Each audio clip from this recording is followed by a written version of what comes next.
ನಮಸ್ಕಾರ ಎಲ್ರಿಗೂ.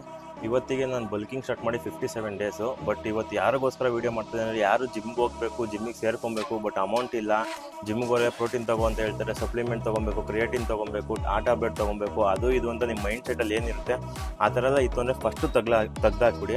ಯಾರೂ ನಿಮಗೆ ಅವರೇ ಬಂದು ಸಜೆಷನ್ ಮಾಡಲ್ಲ, ಪ್ರೋಟೀನ್ ತೊಗೊಳ್ಳಿ, ಇಲ್ಲ ಬೇರೆ ಟ್ಯಾಬ್ಲೆಟ್ಸ್ಗಳು ತೊಗೊಳ್ಳಿ, ಇಲ್ಲ ಕ್ರಿಯೇಟಿನ್ ತೊಗೊಳ್ಳಿ ಅಂತ.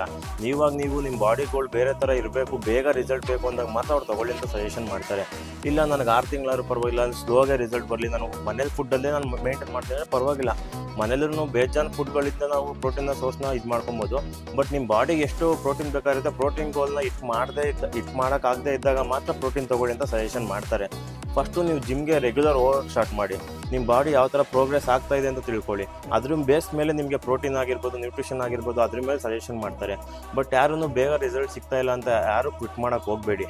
ಏನಕ್ಕೆ ಇದನ್ನು ಹೇಳ್ತಾ ಇದ್ದೀನಿ ಅಂದರೆ, ನಾನು ಜಿಮ್ 2019 ಸ್ಟಾರ್ಟ್ ಮಾಡಿದಾಗ 2 ಇಯರ್ಸಲ್ಲಿ ಆಲ್ಮೋಸ್ಟ್ 2 ಇಯರ್ಸಲ್ಲಿ ಒಂದು 6 kg ಗೈನ್ ಆಗಿರ್ಬೋದು ಅಷ್ಟೇ, ಬರೀ 2 ಇಯರ್ಸಲ್ಲಿ.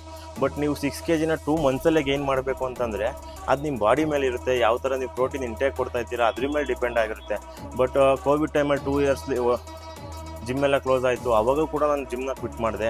ಮತ್ತು ಅದಾದಮೇಲೆ ಇಲ್ಲ ಇದೇ ಫೀಲ್ಡಲ್ಲಿ ಇದ್ದೀನಿ, ಇದರಲ್ಲೇ ಏನಾರು ಮಾಡಬೇಕು ಅಂತ ಅಂದ್ಕೊಂಡು ಮತ್ತೆ ನಾನು ಇದಕ್ಕೆ ಜಾಯ್ನ್ ಆಗಿ ಮತ್ತೆ ಸ್ಟಾರ್ಟ್ ಮಾಡಿದ್ದು.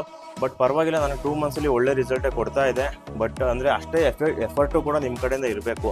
ನೀವು ಎಫರ್ಟ್ ಆಗ್ದಂಗೆ ಜಸ್ಟ್ ರಿಸಲ್ಟ್ ಬೇಕು ಅಂತ ಅಂದ್ಕೊಂಡ್ರೆ ಯಾವುದೇ ಕೆಲಸದಲ್ಲಿ ಕೂಡ, ಜಿಮ್ ಫೀಲ್ಡಲ್ಲಿ ಅಂತಲ್ಲ, ನೀವು ಯಾವುದೇ ಕೆಲಸದಲ್ಲಿ ಕೂಡ ನೀವು ಎಫರ್ಟ್ ಆಗ್ದಂಗೆ ರಿಸಲ್ಟ್ನ ಕಾಣೋದಕ್ಕಾಗಲ್ಲ.